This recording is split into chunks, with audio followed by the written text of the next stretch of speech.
समस्त को स्वागत करुच्ची आज क्लास को। आज आम कौन पढ़ा इंडिया हिस्ट्री। जो प्रीवियस क्लास रे देखी कौन भारत इतिहास उपादान जहाँ आम डिस्कस कर जो मैंने वीडियो देखी ना निहाती भाव प्रीवियस वीडियो को जाकि देखु। यह तार सेकेंड पार्ट नहीं आसी आम कौन डिस्कस करवा साहित्यिक वैदेशिक विवरणी आउ अभिलेखकार्य उपादान। आम साहित्यिक उपादान कहले कौन साहित्य जगतर बा विभिन्न प्रकार पुस्तक जो आम इतिहास उपरे पाउचे से उपरे आम डिस्कस करवा को बुक रे कौन कौन मिली आउ से समय विभिन्न प्रकार कवि अनेक कवि कौन कर राजा दरबार रही निजर पुस्तक लिखिं से राजा विषय लिखिं अभियान विषय लिखिं युद्ध विषय लिखिं एवं से समय समाजर स्थिति कौन थी से उपरे लिखिं आउ से आम इतिहास उपरे विभिन्न प्रकार इनफॉरमेशन पाई था। आ वैदेशिक विवरणी कहले कौन विदेश जो यात्री माने आसिले इंडिया भ्रमण कले एवं तांकर पुस्तक रे इंडियार स्थिति से समय केमिति अवस्था रे इंडिया थिला लोक मानकर चाली चलन कौन थिला तांको सोसाइटी कौन थिला एवं अनेक प्रकार इनफॉरमेशन प्रोवाइड करछन ताहा केमिति इतिहास उपरे विवरणी प्रदान करुछि से उपरे मध्ये हम डिस्कस करिया। आउ अभिलेख कार्य बा आर्काइव जोड़ा अभिलेख विभिन्न अभिलेख कार्य विभिन्न प्रकार होछि मॉडर्न टाइप होछि पत्र पत्रिका हो विभिन्न प्रकार चिट्ठी पत्र से सब रे मध्ये हम इतिहास पाई पारुछे से सब गुडी को अध्ययन करी हला जेमिति हो राजा माने इशू करथिले विभिन्न प्रकार होछि लेटर आउची ब्रिटिश माने विभिन्न प्रकार लेटर इशू करथिले विद्रोह को दमन पई हो किमा होची अनेक प्रकार टैक्सेशन पई हो आउ खबर कागज मध्ये अनेक प्रकार से समय डेवलप होइतला जोथरे होची विभिन्न प्रकार रिवोल्ट जो होइतला ताहार इन्फॉर्मेशन मध्ये मिली पारुची ता ऊपर हम डिस्कस करबा हला। हम प्रीवियस क्लास रे कोन देखिथिले केवल प्रत्नतात्विक उपादान को देखिथिले एई वीडियो रे हम कोन देखिबा साहित्यिक उपादान वैदेशिक विवरणी एवं अभिलेखकार्य उपादान यही तीन को आम यही वीडियो रे डिस्कस करवा। जो मैंने प्रीवियस वीडियो देखी ना जाकि तले अच्छी प्ले लिस्ट जाकि देखिपारे +2 फर्स्ट ईयर रे फर्स्ट वीडियो पड़ी कौन भारत इतिहास उपादान यह हूँ तार सेकेंड पार्ट है। जो मैंने नोट्स करने को चाहते स्क्रीनशॉट मारिक आराम रे नोट्स करें।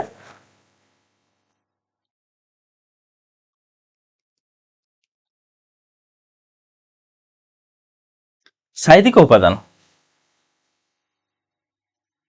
उपादान बा लिटरेरी सोर्सेस प्राचीन भारतीय इतिहास जानिबार एक मुख्य उत्स। आउ ए लिटरेरी सोर्सेस बा साहित्यिक उपादान मध्ये हमें प्राचीन भारत इतिहास माने पुराना भारत इतिहास उपरे हमें अध्ययन करिथा बा विशेष किछि इन्फॉर्मेशन जानि था। विभिन्न समय रचित धर्मीय धर्मनिरपेक्ष साहित्य भारतीय राजनैतिक सामाजिक सांस्कृतिक जीवन विषय अनेक तथ्य मिलता है। आउ विभिन्न समय रचित कौन धार्मिक और धर्मनिरपेक्ष साहित्य धार्मिक साहित्य कहले कौन जो साहित्य धर्म विषय लिखाई धार्मिक साहित्य और धर्मनिरपेक्ष से समय धर्म को निक्षेप न कर विभिन्न प्रकार हूँ सोसाइटी हो राजनैतिक हो ताहा हूँ धर्मनिरपेक्ष साहित्य। धर्म साहित्य प्राचीन भारत इतिहास जानवर एक मुख्य उत्स। एथिरु प्राचीन भारतर धर्म समाज राजनीति अर्थनीति नैतिकता एवं संस्कृति विषय अनेक तथ्य मिलता है कौटू धर्म साहित्य। आउ वैदिक साहित्य गोटे कौन से गोटे गोटे गोटे धर्म साहित्य आम केतटा वेद 4टा वेद कौन कौन यही वैदिक साहित्य रे ऋग्वेद सामवेद यजुर्वेद अथर्ववेद आम 4टा वेद कौन कौन ऋग श्याम यजुर अथर्व है।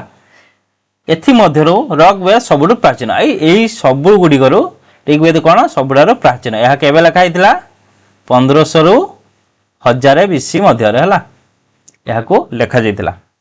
वेद राज्य मानक बसति समाजर व्यवस्था नारी स्थान वन व्यवस्था कृषि खाद्यपेय और पूजा पद्धति सभा समिति विषय तथ्य मिले।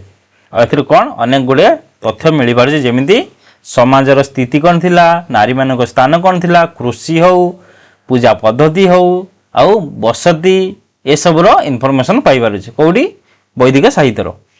सेमिति वेदांग आम वेदांग केतेला 6टा वेदांग कौन कौन ଶିକ୍ଷା କଳ୍ପ ନିରୁକ୍ତ ଛନ୍ଦ ବ୍ୟାକରଣ ଜ୍ୟୋତିଷ ଏହି ଛଡ଼ାକୁ କ'ଣ କୁହାଯାଏ ଆମ ବେଦାନ୍ତ ଛଡ଼ା ଅଛି ହେଲା ଏଇ ଛଡ଼ା ହେଲା ଏଥିରେ କ'ଣ ମିଳୁଛି ନା ପ୍ରାଚୀନ ଶିକ୍ଷା ଏବଂ ଜ୍ଞାନ ପରମ୍ପରାର ସୂଚନା ଦିଏ ପ୍ରାଚୀନ ଶିକ୍ଷା ଆଉ ଜ୍ଞାନର ଇନଫର୍ମେସନ୍ କୋଉଠୁ ପାଉଛେ ବେଦାଙ୍ଗରୁ ପାଉଛେ ହେଲା ଆଉ ସେମିତି ଉପନିଷଦରୁ ଆମେ ଦାର୍ଶନିକ ଓ ଆଧ୍ୟାତ୍ମିକ ଚିନ୍ତାଧାରା ବିଷୟରେ ଜଣାଯାଏ ଆଉ କଳ୍ପସୂତ୍ର ଗୃହସୂତ୍ର ଧର୍ମସୂତ୍ର ମଧ୍ୟ ସାମାଜିକ ଓ ଧାର୍ମିକ ଜୀବନର ତଥ୍ୟ ପ୍ରଦାନ କରେ ହେଲା ଉପନିଷଦ ମଧ୍ୟ ଦେଇଥାଏ ଆଉ ବିଭିନ୍ନ ପ୍ରକାର ଧର୍ମସୂତ୍ର ହଉ ଗୃହସୂତ୍ର ହଉ କଳ୍ପସୂତ୍ର ହଉ ଏଥିରେ ମଧ୍ୟ ଆମେ ସେହି ସମୟର ସମାଜର ଏବଂ ଧାର୍ମିକ ଜୀବନ ଉପରେ ଆମେ ଅନେକ ଇନଫର୍ମେସନ୍ ପାଇପାରୁଛେ ହେଲା ସେମିତି ରାମାୟଣ ଗୋଟେ କ'ଣ ଗ୍ରନ୍ଥ এই ରାମାୟଣକୁ କିଏ ଲେଖିଥିଲେ ବାଲ୍ମୀକି ଲେଖିଥିଲେ ଆଉ ଏହା ମଧ୍ୟ ଏକ ଧାର୍ମିକ ସାହିତ୍ୟ ହେଲା ରାମାୟଣ ମହାଭାରତ ରାମାୟଣ ମହର୍ଷି ବାଲ୍ମୀକିଙ୍କ ରଚନା ତତ୍କାଳୀନ ନୈତିକ ମୂଲ୍ୟ ସାମାଜିକ ଜୀବନୀ ରାଜନୈତିକ ବ୍ୟବସ୍ଥା ଏବଂ ବିଷୟରେ ସୂଚନା ଦିଏ ଏହିସବୁ ଉପରେ ଇନଫର୍ମେସନ୍ ପ୍ରୋଭାଇଡ କରେ ରାମଙ୍କ ବନବାସ ଓ ରାବଣ ଯୁଦ୍ଧ ଏହାର ମୁଖ୍ୟ କାହାଣୀ ଏଇ ଯେ ରାମାୟଣ କାହା ଉପରେ ରଚନା ହେଇଛି ରାମ ବନବାସ ଆଉ ରାମ ରାବଣ ଯୁଦ୍ଧ ହେଲା ଆମ କେତେ ଖଣ୍ଡ ରାମାୟଣ 7 ଖଣ୍ଡ ରାମାୟଣ ହେଲା ସେମିତି ମହାଭାରତ ବ୍ୟାସଦେବଙ୍କ ରଚନା କରାଯାଇଥିଲା ଏଥିରେ କୌରବ ପାଣ୍ଡବ ଯୁଦ୍ଧକୁ କେନ୍ଦ୍ର କରି ରଚିତ ହୋଇଥିଲା ଏହା ଏକ ରାଜନୀତି କୂଟନୀତି ସମାଜ ଧର୍ମ ଓ ଆଧ୍ୟାତ୍ମିକ ଚିନ୍ତା ବିଷୟରେ ତଥ୍ୟ ଦେଇଥାଏ କୋଉଠି ମହାଭାରତ ସେମିତି ପୁରାଣ ହେଉଛି ଅଷ୍ଟଦଶ ପୁରାଣ ବା ଆମ କେତେଟା ପୁରାଣ ଅଛି 18ଟା ପୁରାଣ ଅଛି କ'ଣ ବିଷ୍ଣୁ ପୁରାଣ ମତ୍ସ୍ୟ ପୁରାଣ ବାୟୁ ପୁରାଣ ଆଉ କଳିକା ପୁରାଣ ହଉ ଶିବ ପୁରାଣ ହଉ ଲକ୍ଷ୍ମୀ ପୁରାଣ ହଉ ବାମନ ପୁରାଣ ହଉ ଏମିତି ଆମ 18ଟା ପୁରାଣ ଅଛି ଏହା ମଧ୍ୟ ବିଶେଷ ଗୁରୁତ୍ୱପୂର୍ଣ୍ଣ କାହିଁକି ନା ଏଇ ସମୟ ଏଇ ଯେ ପୁରାଣ ଗୁଡ଼ିକରେ ସେଇ ସମୟର ରାଜବଂଶ ବଂଶାବଳୀ ଏବଂ ପ୍ରାଚୀନ ସ୍ଥାନ ବିଷୟରେ ବର୍ଣ୍ଣନା ମିଳୁଛି ସେହି ସମୟରେ କେଉଁ ରାଜବଂଶ ରାଜୁତି କରୁଥିଲେ ତାଙ୍କ ବଂଶାବଳୀ କ'ଣ କେଉଁ ବଂଶରୁ ସେମାନେ ବିଲଙ୍ଗ କରୁଥିଲେ ଏବଂ ପ୍ରାଚୀନ ସ୍ଥାନ ପୁରୁଣା ଯେତେ ସବୁ ସ୍ଥାନ ହଉ ତାହାର ଇନଫର୍ମେସନ୍ ପାଇପାରୁଛେ ହେଲା ଯେମିତି କୁହନ୍ତ 16 ମହାଜନପଦ ତାହାର ଇନଫର୍ମେସନ୍ ମଧ୍ୟ ପୁରାଣରୁ ପାଇପାରୁଛେ ସେମିତି ବୌଦ୍ଧିକ ସାହିତ୍ୟ କ'ଣ ଏହା ଗୋଟେ ଧାର୍ମିକ ସାହିତ୍ୟ ଆଉ ବୌଦ୍ଧ ଧର୍ମ ଗ୍ରନ୍ଥ ପ୍ରାଚୀନ ଭାରତ ଇତିହାସର ଏକ ମୂଲ୍ୟ ଉତ୍ସ ତ୍ରିପିଟକ କ'ଣ ବିନୟ ପିଟକ ସୂତ ପିଟକ ଆଉ ଅଭିଧାମ ପିଟକ ଏଇ ତ୍ରିପିଟକ କ'ଣ ବୌଦ୍ଧ ଧର୍ମର ମୁଖ୍ୟ ଗ୍ରନ୍ଥ ହେଲା ଏଥିରୁ ଆମେ ବୌଦ୍ଧ ଧର୍ମ ଏବଂ ସଂଘୀୟ ଜୀବନୀ ନିୟମ ଆଉ ଦର୍ଶନ ବିଷୟରେ ତଥ୍ୟ ମିଳିଥାଏ ସେମିତି ଅଙ୍ଗୁତ୍ତର ନିକାୟ 6ଠ ଶତାବ୍ଦୀରେ ଏହା ମହାଜନପଦ ବିଷୟରେ ଜଣାଯାଏ ଜାତକଥାରେ ତତ୍କାଳୀନ ସମାଜର ଧାର୍ମିକ ରାଜନୈତିକ ଜୀବନର ଚିତ୍ର ମିଳେ ସେମିତି ଦୀପବଂଶ ମହାବଂଶ ଏହା ବେସିକାଲି ଦିବ୍ୟବାଦନା ମିଳେନ୍ଦାପନ୍ନ ମଧ୍ୟ ଐତିହାସିକ ତଥ୍ୟ ଗୁରୁତ୍ୱପୂର୍ଣ୍ଣ ଆଉ ଏହି ସବୁ ଗୁଡ଼ିକରେ କ'ଣ ତ୍ରିପିଟକ ହଉ ଅଙ୍ଗୁତ୍ତର ନିକାୟ ହଉ ଦୀପବଂଶ ମହାବଂଶ ଦିବ୍ୟବାଦନା ମିଳିନ୍ଦପନ୍ନ ଏହି ସବୁରେ ମଧ୍ୟ ଆମେ ଏଗୁଡ଼ା ଗୋଟେ କ'ଣ ବୌଦ୍ଧିକ ସାହିତ୍ୟ ଏଇଗୁଡ଼ିକରୁ ମଧ୍ୟ ଆମେ ବିଭିନ୍ନ ପ୍ରକାର ଇତିହାସ ବିଷୟରେ ଆମେ ତଥ୍ୟ ପାଇପାରୁଛେ ଆଉ ଦୀପବଂଶ ମହାବଂଶ ଏହା କୋଉଠିକାର ସାହିତ୍ୟ ଏହା ଶ୍ରୀଲଙ୍କାରେ ଲେଖାଯାଇଥିଲା ଏଥିରେ ଅଶୋକଙ୍କ ବିଷୟରେ ଆମେ ବହୁତ ଇନଫର୍ମେସନ୍ ପାଇପାରୁଛେ ହେଲା ସେମିତି ଜୈନ ସାହିତ୍ୟ ଜୈନ ଗ୍ରନ୍ଥ ଗୁଡ଼ିକ ଜୈନ ଧର୍ମ ସାହିତ୍ୟ ପ୍ରାଚୀନ ଭାରତର ସାମାଜିକ ଧାର୍ମିକ ଅବସ୍ଥା ବିଷୟରେ ତଥ୍ୟ ମିଳେ এই ଜୈନ ଗ୍ରନ୍ଥ ଗୁଡ଼ିକରେ ମଧ୍ୟ ଜୈନ ଧର୍ମ କେବଳ ଜୈନ ଧର୍ମ ନୁହଁ ସେହି ସମୟର ସାମାଜିକ ଧାର୍ମିକ ଅବସ୍ଥା ବିଷୟରେ ମଧ୍ୟ ତଥ୍ୟ ମିଳିଥାଏ ଆଉ ଆଚାରାଙ୍ଗ ସୂତ୍ର କଳ୍ପସୂତ୍ର ଅଙ୍ଗ ଉପାଙ୍ଗ ଏହା ମଧ୍ୟ ପ୍ରମୁଖ ଉଦାହରଣ ହେମଚନ୍ଦ୍ରଙ୍କ ପରିଶିଷ୍ଟ ପର୍ବଣ ଏଥିରେ ମଧ୍ୟ ଇତିହାସ ଦୃଷ୍ଟିକୋଣରୁ ଏହା ଅନେକ ଉପଯୋଗୀ ହେଲା ଏଥିରୁ ମଧ୍ୟ ଆମେ ଅନେକ ଇତିହାସ ବିଷୟରେ ଆମେ ପ୍ରମାଣ ପାଇପାରୁଛେ ସେମିତି ଜୀବନୀ ଅନେକ ଲୋକ ନିଜର ଜୀବନୀ ରଚନା କରିଛନ୍ତି ସେହି ସମୟରେ ସେମାନେ କେମିତି ଥିଲେ ସେମାନେ କେଉଁ ରାଜବଂଶରେ ଥିଲେ ଏବଂ ନିଜର ପୁସ୍ତକ ନିଜେ ସେମାନେ ରଚନା କରିଥିଲେ ସେଥିରେ ମଧ୍ୟ ଅନେକ ଇନଫର୍ମେସନ୍ ଆମେ ପାଇପାରୁଛେ ହେଲା ଅନେକ ରାଜାଙ୍କୁ ନେଇକି ସେମାନେ ତାଙ୍କ ରଚନା କରିଥିଲେ ରାଜାଙ୍କ ଦରବାରରେ ରହିଲେ ଏବଂ ରାଜାଙ୍କ ବିଷୟରେ ସେମାନେ ଲେଖିଲେ ହେଲା ଯେଉଁ କବିମାନେ ରାଜାଙ୍କ ଶରଣରେ ଥିଲା ରାଜା ତାଙ୍କୁ ପ୍ରୋତ୍ସାହନ କରୁଥିଲେ ନିଜ ଦରବାରରେ ରଖୁଥିଲେ ଏବଂ ସେମାନେ ସେ ରାଜାଙ୍କ ବିଷୟରେ ଲେଖୁଥିଲେ ଆଇଦର ସେମାନେ ରାଜାଙ୍କ ବିଷୟରେ ଭଲ ଲେଖୁଥିଲେ ଆଉ जेहेतु तांको राजा निजर अर्थरे तांको लेखिबाकू कहूतिले हला।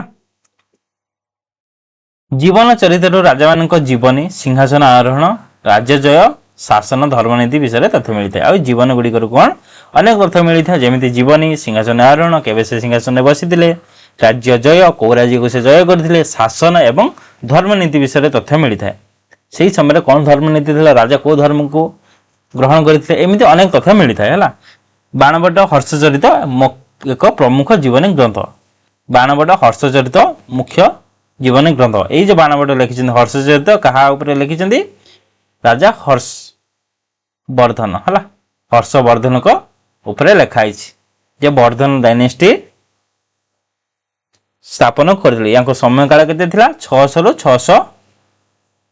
606 रु 647 है से शासन करथिले।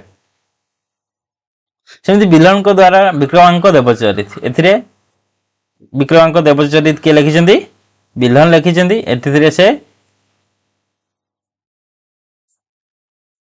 कापर मेंशन करछिंदी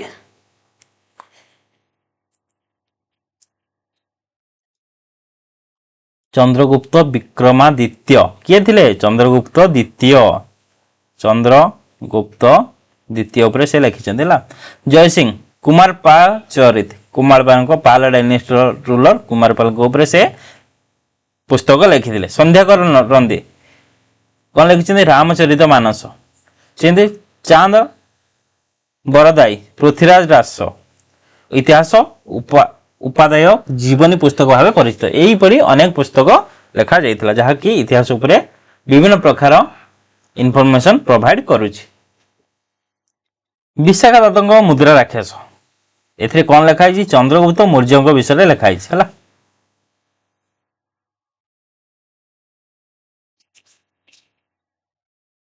यह द्वारा लिखित देवी चंद्रगुप्त क्या विषय लिखिं द्वितीय चंद्रगुप्त गुप्त डायनेस्टी चंद्रगुप्त उपरे लिखाई।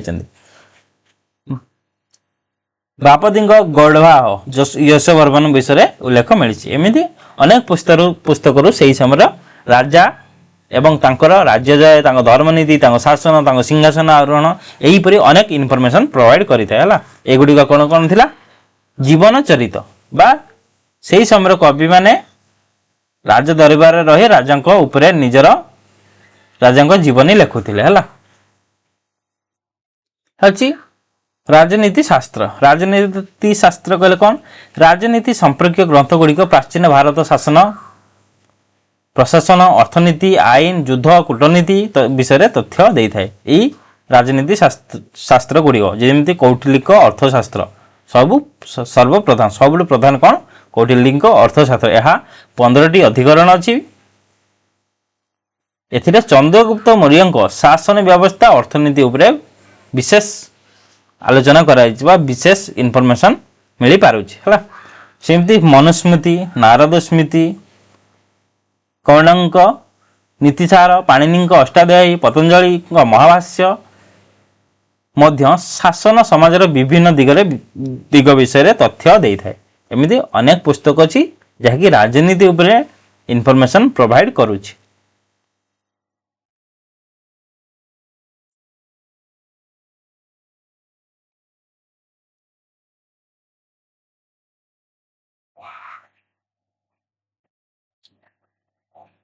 आज इतिवृत्त बा इतिहास जोड़ा है से समय किए इतिहास लिखते जमी राजे तरांगिनी यह मुख्य इतिवृत्त यह काश्मीर निवासी काल्हाण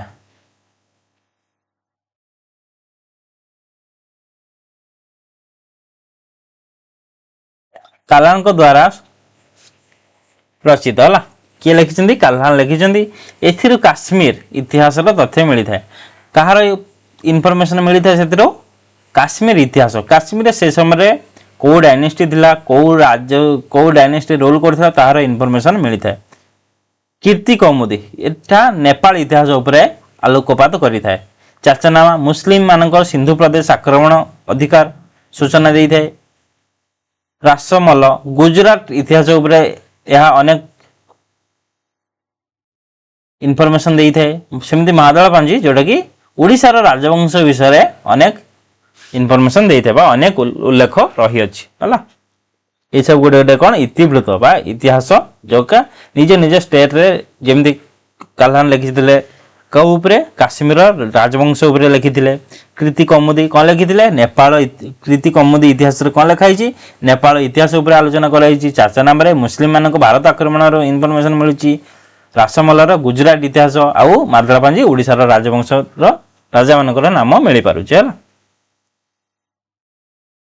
सेमती संस्कृत साहित्य केवल बौद्ध साहित्य धर्म साहित्य आउ होची इतिवृत्त बा इतिहास एवं अन्य साहित्य को छाड़ी देले सांस्कृतिक साहित्य मध्य अनेक इनफॉरमेशन देते हैं अनेक संस्कृत रे मध्य से समय साहित्य रचना करा जायतला संस्कृत साहित्य प्राचीन भारत सामाजिक धार्मिक सांस्कृतिक वैज्ञानिक और राजनैतिक जीवन विषय में महत्वपूर्ण तथ्य देता है जमी कालिदास कौन लिखिं रघुवंश लिखिं मालविका अग्निमित्र लिखिं कुमार संभव लिखिं अभिज्ञान शकुंतलम लिखिं विक्रमदेव कौन तो विक्रम उर्वशी लिखिं आउ ऋतु संहार लिखिं यही सब गोटे कौन तांकर मुख्य मुख्य ग्रंथ कालिदास कौ समय थिले ये चंद्रगुप्त द्वितीय दरबार रे थिले हला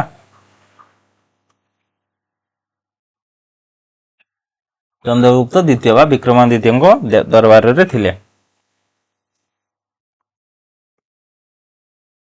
सेमती बराहमिहिर कौन लिखिं वृत्त संहिता एथिरो ज्योतिष एवं प्राकृतिक ज्ञान विषय में तथ्य मिलता है दांडी कौन लिखिं दश कुमार चरित लिखिं अमर सिंह अमरकोश लिखिं विष्णु शर्मा पंचतंत्र लिखिं यह संस्कृत साहित्य मूल्यवान कृति सेमती वैज्ञानिक साहित्य आर्यभट्ट लिखिं चरक संहिता लिखिं आउ सुश्रुत संहिता लिखिं एथि आम कौन पाचे आर्यभट्ट पाचे गणित ज्योतिष विषय पाचे एवं चरक संहिता आउ सुश्रुत संहितार आम चिकित्सा विज्ञान उपरे आम इनफॉरमेशन पाई पारुचे हला सेमती वैदेशिक विवरणी अनेक वैदेशिक यात्री आसीथिले कोडी भारत को आसीथिले एवं सेमाने निज पुस्तक रे भारत विषय रे बा भारतर अवस्थिति भारतर चालीचलन लोकंकर आउ भारतर कौ राजा राजती करथिले हो भारत रे होची से समय कौ धर्म थिला एमिति अनेक सेमाने निज बुक रे लिखिसेंती तांको जो ट्रैवल बा तांको जो पुस्तक रो आमे अनेक भारत विषय रे इनफॉरमेशन पाई पारुचे हला वैदेशिक ताकू कहा जाय वैदेशिक विवरण आसिले इंडिया रे बुलिले एवं गले तांको पुस्तक लिखिले आउ इंडिया विषय रे सेमाने लिखिले हला विदेश ट्रैवलर हेतिबे इंडिया ऊपर लिखिथिबे ताको विदेशी विवरणी कहा जाय भारत को विभिन्न समय ग्रीक चीन अरब यूरोपीय परिव्राजक आसीथिले अनेक ट्रैवलर आसीथिले सेमानक विवरणी भारतर राजनैतिक सामाजिक धार्मिक अर्थनीति और वाणिज्यिक जीवनी विषय में अनेक तथ्य मिलता है प्रथम अच्छी ग्रीक विवरणी है ग्रीक रो कौ ट्रैवलर कौ परिव्राजक मैंने आसीथिले प्रथम से होची मेगास्थेनिस जे कि चंद्रगुप्त मौर्य समय सेल्युकस निकटक राष्ट्रदूत भाव भारत को आसीथिले से कौन लिखिं इंडिका लिखिं आ इंडिका रे से पाटलिपुत्र उपरे मेंशन कर जोटा कि मौर्य मानकर कैपिटल थिला शासन व्यवस्था इंडिया शासन व्यवस्था बा मौर्य साम्राज्य शासन व्यवस्था सामाजिक श्रेणी कृषि एवं कर्मचारी मानक उपरे तथ्य मिलता है कौटू इंडिका किए लिखिं मेगास्थेनिस लिखिं है आउ एक अजणा व्यक्ति से समय गोटे लिखिले कौन पेरिप्लस ऑफ द एरिथियन सी एथिरे कौन मिलुची विभिन्न समय विभिन्न बंदर और वाणिज्य उपरे आलोकपात कराई कौ उपरे वाणिज्य एवं बंदर कौ कौ इंडिया मोस्ट इंपोर्टेंट बंदर थिला से उपरे आलोचना करिसेंती आ टेलमी को भूगोल मध्य सामुद्रिक व्यवसाय सूचना दिया टेलमी कौन लिखिं भूगोल है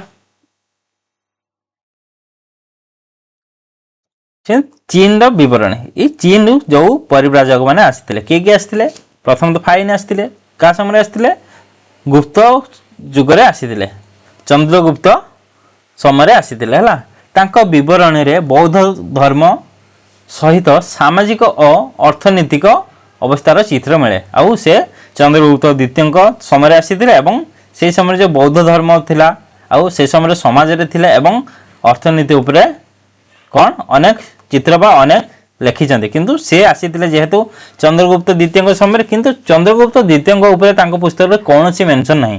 ସେ ପଲିଟିକାଲ ୱେରେ ଏ ପୁସ୍ତକରେ କୌଣସି ମେନସନ୍ କରିନାହାନ୍ତି। କେବଳ ସେ ସମୟରେ ବୌଦ୍ଧ ଧର୍ମକୁ ଫୋକସ୍ କରିଥିଲେ, ସମାଜକୁ ଫୋକସ୍ କରିଥିଲେ ଏବଂ ଅର୍ଥନୀତିକୁ ଫୋକସ୍ କରିଥିଲେ।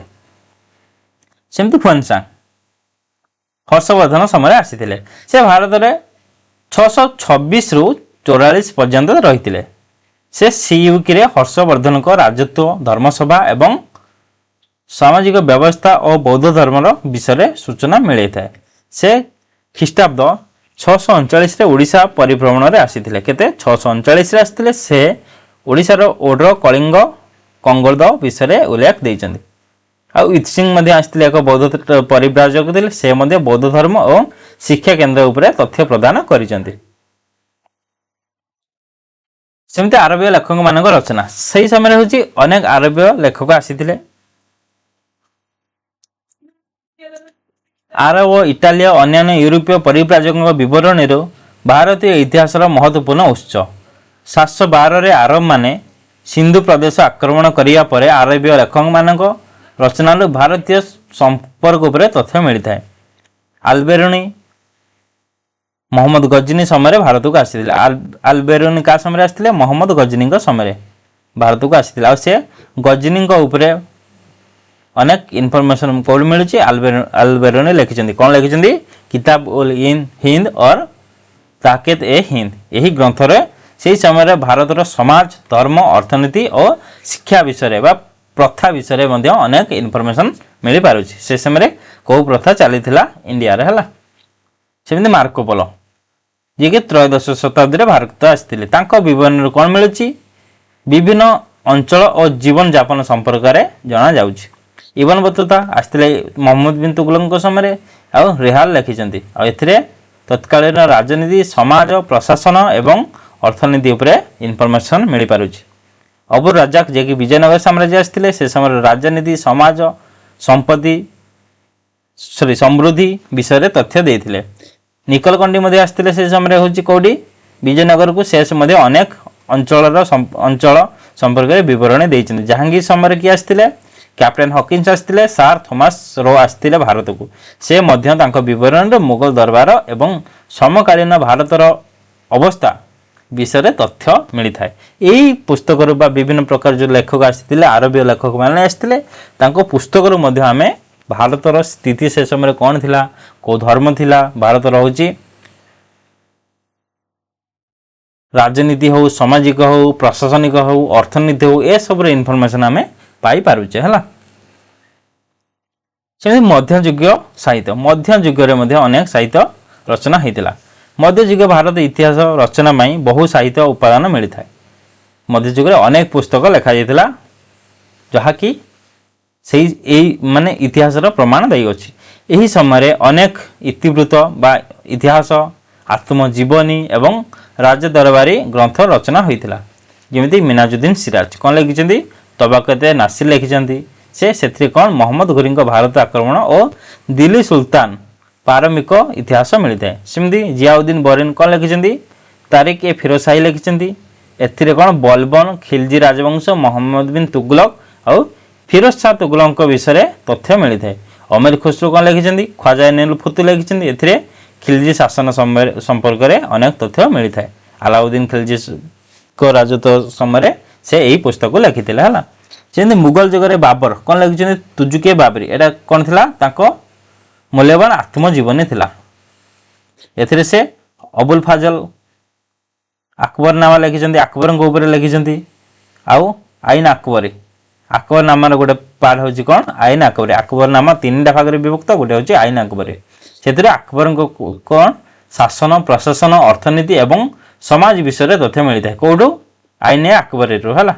ଆଇନ ଆକବରୀ କାହାର ଗୋଟେ ପାର୍ଟ? ଆକବରନାମାର ଗୋଟେ ପାର୍ଟ ହେଲା।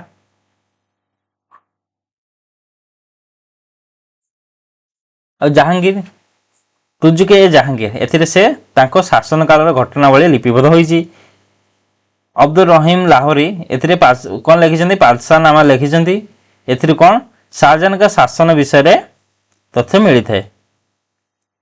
ଆଲମଗିରି ନାମା, ଏଥିରେ କ'ଣ? ଔରଙ୍ଗଜେବଙ୍କ ପ୍ରଶାସନିକ विषय अनेक तथ्य मिल पारुछि हला एई सब गोटे गोटे कोन मध्ययुगीय साहित्य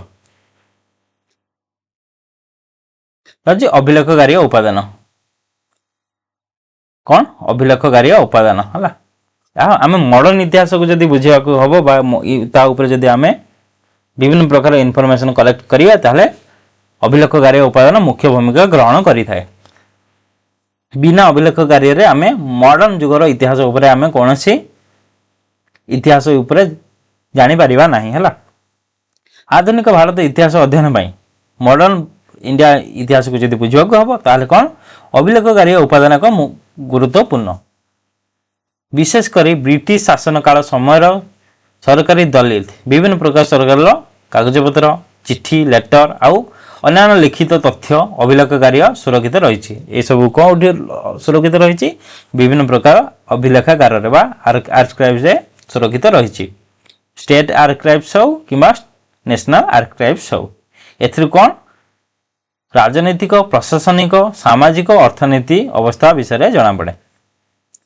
आ भारतीय जातीय अभिलेखागार नवा दिल्ली रे अवस्थित अछि कोडी अछि अवस्थित अछि सेमिति हम ओडिसा रे कोडी अछि भुवनेश्वर रे अछि हला यह व्यतीत अनेक राज्य रे राज्य अभिलेखागार मध्ये रही छै आ अनेक राज्य रे राज्य अभिलेखागार मध्ये रही अछि एगुडी को इतिहास रो ऐतिहासिक गवेषणा रो मुख्य केंद्र आ यह कोन इतिहास गवेषणा रो यह गुडे गुडे कोन मुख्य केंद्र अभिलेखकार्य उपादान को मुख्यतः चारि भाग रे विभक्त करा जाई केते भाग रे चारि भाग रे आमे विभक्त करि देले कोन कोन सरकारी दस्तावेज कहले कोन से कोन कोन जाउची सरकार आदेश सरकार जो ऑर्डर देथिबे आउ प्रशासनिक रिपोर्ट प्रशासन विभिन्न प्रकार रिपोर्ट आउ चिठी पत्र एवं राजीनामा सेमिति विभिन्न संस्थार दलित विभिन्न संस्थार चिठी पत्र कोन कोन एवं तांको कार्यालय रिपोर्ट एवं दलित हैला आ व्यक्तिगत विवरणी जो नेता माने तांको भाषण हो किमा तांको हो विभिन्न प्रकार चिठी पठेते गोटे जगह अन्य जगह को हो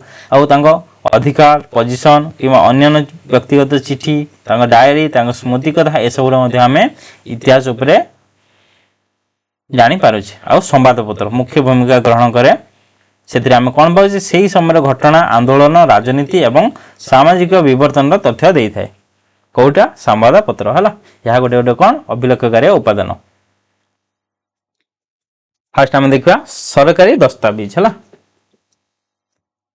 चारि भाग विभक्त गले आम फास्ट कौन पढ़ा सरकारी दस्तावेज आधुनिक भारत इतिहास अध्ययन एक गुरुत्वपूर्ण अभिलेखकार्य उपादान ताले कौन एक गुरुत्वपूर्ण उपादान है सरकारी कार्य संपादन समय विभिन्न नथि पत्र प्रस्तुत होता है सरकारी कार्य करने आम विभिन्न प्रकार नथिपत्र विभिन्न प्रकार गवर्नमेंट जमी आम ओडिशा गवर्नमेंट अनेक प्रकार चिठी बनिया हो कि अन्य हो अनेक प्रकार चिठी से इश्यू करुच्ची है यही नथिपत्र गुड़िक अधिकारी मानकर टीका टिप्पणी आदेश निष्पत्ति आउ को ऑर्डर मिली कौटी कार्य करेंगे तार निष्पत्ति कौन ये सब आम इनफॉरमेशन पाई तेणु सेगुड़िक द्वारा सरकार नीति और प्रशासनिक व्यवस्था तथ्य जना पड़े सेमती ब्रिटिश शासन समय स्वाक्षरित चुक्ति राजीनामा अभिलेखकार्य संरक्षित रही एगुड़िक ब्रिटिश सरकार और देशीय राज्य मानकर मध्य संपर्क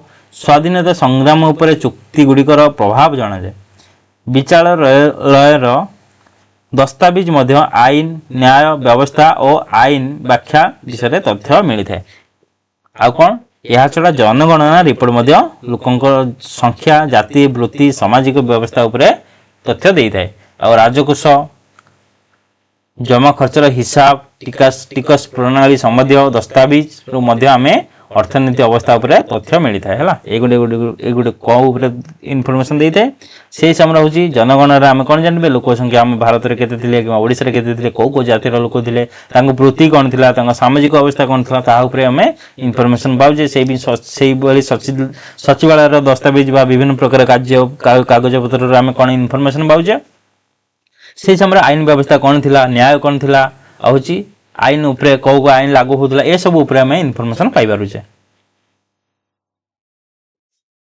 सेकेंड होची विभिन्न संस्थार दलित विभिन्न संस्थार विभिन्न प्रकार कागज पत्र रु मध्ये हमें अनेक इतिहास उपरे इनफॉरमेशन पाई बारू छे हला ସରକାରଙ୍କ ଅଧୀନରେ ଥିବା ବିଭିନ୍ନ ସଂସ୍ଥା ଓ ବିଭାଗର ଦଲିତ ଆଧୁନିକ ଭାରତ ଇତିହାସ ଅଧ୍ୟୟନର ଗୁରୁତ୍ୱପୂର୍ଣ୍ଣ ସ୍ରୋତ। ଏହି ଦଲିତରୁ ଶିକ୍ଷା, ଅର୍ଥନୀତି, ଧର୍ମନୀତି, ରାଜନୀତି ସମ୍ପର୍କରେ ତଥ୍ୟ ମିଳିଥାଏ। କୋଉ ଉପରେ? ଶିକ୍ଷା, ଧର୍ମ, ଅର୍ଥନୀତି ଏବଂ ରାଜନୀତି ଉପରେ ଅନେକ ତଥ୍ୟ ମିଳିଥାଏ। ପ୍ରଥମତଃ ହେଉଛି ଶିକ୍ଷା ବିଭାଗର ଦଲିତରୁ କ'ଣ ମିଳେ? ପାଠ୍ୟକ୍ରମ, ଛାତ୍ରଛାତ୍ରୀଙ୍କ ସଂଖ୍ୟା ଏବଂ ଶିକ୍ଷାର ବିକାଶ ଉପରେ ଜଣାଯାଏ। ସେମିତି ଅର୍ଥନୈତିକ ସଂସ୍ଥାର ଦଲିତରୁ ଆୟବ୍ୟୟ ହିସାବ ଓ ଅର୍ଥନୈତିକ ବ୍ୟବସ୍ଥା ଉପରେ ତଥ୍ୟ ମିଳିଥାଏ। ମଠ, ମନ୍ଦିର, ଧର୍ମାନୁଷ୍ଠାନ ଦଲିତରୁ ସେହି ସମୟର ଧର୍ମ ଅବସ୍ଥା ଉପରେ ସୂଚନା ମିଳିଥାଏ। ପାର୍ଲାମେଣ୍ଟ, ବିଧାନସଭା ଓ ବିଧାନ ପରିଷଦର ବିବରଣୀରୁ ପ୍ରତିନିଧିମାନଙ୍କର ମତ, ସରକାରଙ୍କ ଦୃଷ୍ଟିଭଙ୍ଗୀ, ବିଲ୍ ଉପରେ ମଧ୍ୟ ଅନେକ ଆଲୋଚନା ଏବଂ ଭୋଟ ସମ୍ପର୍କରେ ଜଣାଯାଏ। ସେମିତି ବିଭିନ୍ନ ସମିତିର ରିପୋର୍ଟ ମଧ୍ୟ ଐତିହାସିକ ତଥ୍ୟର ଗୁରୁତ୍ୱପୂର୍ଣ୍ଣ ସ୍ରୋତ। ଏହିପରି ବିଭିନ୍ନ ସଂସ୍ଥାର ଦଲିତ ଦ୍ୱାରା ଆଧୁନିକ ଭାରତର ଶିକ୍ଷା, ଅର୍ଥନୀତି, ଧର୍ମ ଏବଂ ରାଜନୀତି ବିକାଶ ବିଷୟରେ ନିର୍ଭରଯୋଗ୍ୟ ତଥ୍ୟ ମିଳିଥାଏ। ହେଲା,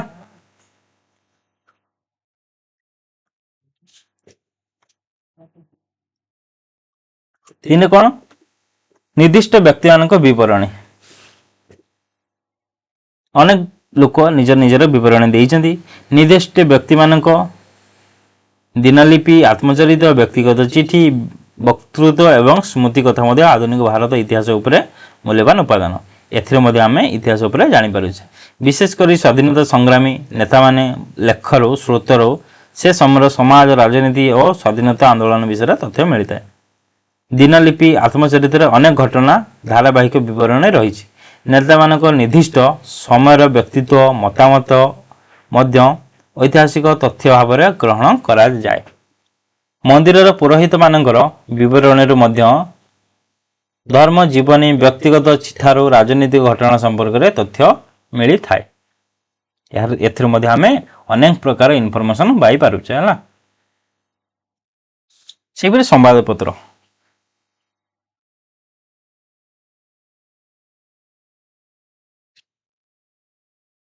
କ'ଣ ସମ୍ବାଦପତ୍ରରୁ ଆମେ କ'ଣ ଇନଫର୍ମେସନ ପାଇପାରୁଛେ ଇତିହାସ ଉପରେ, ଆଉ କେମିତି ପାଇପାରୁଛେ? ହେଲା, ସମ୍ବାଦପତ୍ର ଆଧୁନିକ ଭାରତ ଇତିହାସ ରଚନାର ଏକ ଗୁରୁତ୍ୱପୂର୍ଣ୍ଣ ସାହିତ୍ୟିକ ଉପାଦାନ। ଏହା ମଧ୍ୟ ଏକ ଗୁରୁତ୍ୱପୂର୍ଣ୍ଣ, କାହିଁକି?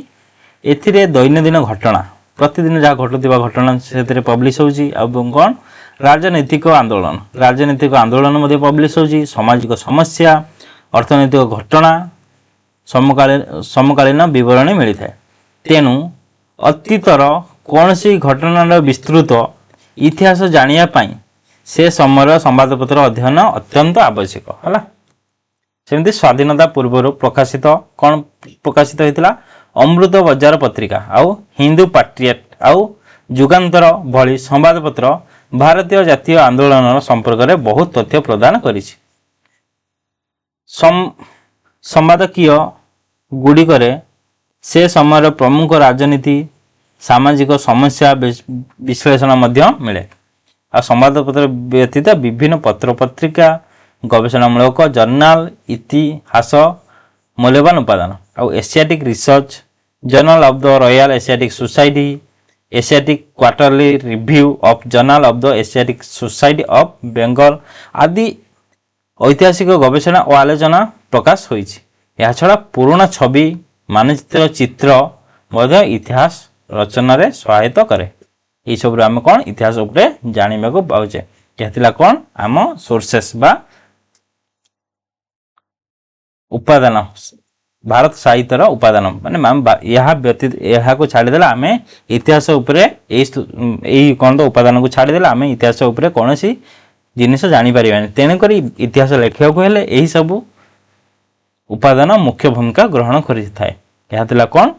ତମ +2 ଇତିହାସ, ଇଣ୍ଡିଆ ଇତିହାସର ବା ଭାରତ ଇତିହାସର ଯେଉଁ ସୋର୍ସ ଅଛି ପ୍ରଥମ ଟପିକ୍, ତାହାର ଲଙ୍ଗ କ୍ୱେଶ୍ଚନ୍ ଆମେ ଦୁଇଟା ଭାଗରେ ବିଭକ୍ତ କରିଦେଲେ। ଗୋଟେ ଭାଗରେ କ'ଣ ପଢ଼ିଥିଲେ? ସୋର୍ସେସ୍ ପଢ଼ିଥିଲେ, ଆର୍କୋଲୋଜିକାଲ ସୋର୍ସେସ୍।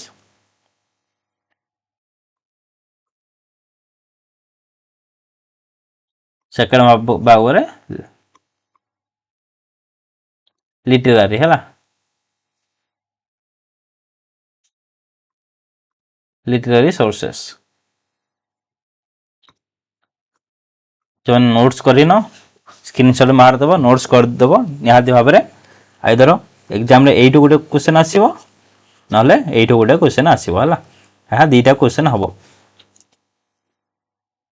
हो नेक्स्ट आमे कोन पढिबा महाजनपद अछि बौद्ध धर्म अछि जैन धर्म अछि ता ऊपर मध्ये आमे डिस्कस करिवा वैदिक पीरियड अछि लाटर वैदिक पीरियड अछि ता ऊपर मध्ये आमे डिस्कस करिवा तेणुकर जो मैंने सब्सक्राइब करिनो चैनल को निहाती भाव जाकि सब्सक्राइब करो एवं वीडियो को यथाशीघ्र लाइक शेयर करो जमी अन्य मानक पाखरे पहुंची जाओ आ से माने भी टिके उपकृत होयंतु हला।